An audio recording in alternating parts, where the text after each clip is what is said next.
এই পাখিগুলা দেখতে পাচ্ছ, আমরা আসছিলাম ফরেস্টে ঘুরতে, তো ওই পাখিগুলা অনেকক্ষণ ধরে চিল্লাচিল্লি করতেছে। তো অ্যাকচুয়ালি এই জায়গাটার মধ্যে গেলে পাখিগুলো বেশি চিল্লাচিল্লি করে। এইখানটা বোধহয় কিছু একটা আছে জঙ্গলটার মধ্যে। এই দেখো পাখিগুলো আবার সামনে চলে আসছে, এই যে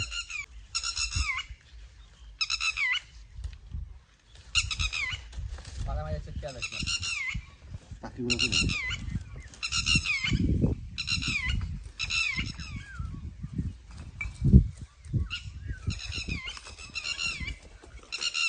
আমাদের বলছিলাম জঙ্গলে কিছু আছে, ওখানে পাখিগুলো দেখো উড়াউড়ি করতেছে। অ্যাকচুয়ালি কি ছিল এটার মধ্যে, চলো এদিকে আসো দেখাচ্ছি তোমাদের। এই দেখো পাখির বাচ্চাটা, এই যে এই যে দেখো,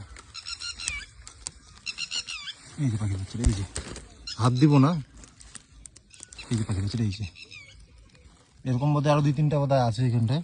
ওর জন্য পাখিগুলো খুব চিল্লাচিল্লি করতেছে। ওই রকম মাঠের মধ্যে বসে আছে পাখিটা, আরো বোধহয় আছে। চলো আমরা এই জায়গা থেকে চলে যাই। তো আমরা এই জায়গার থেকে সরে যাচ্ছি এখন। এই জায়গাটার মধ্যে পাখিটা ছিল, এই যে এই জায়গাটার মধ্যে এটা ছিল।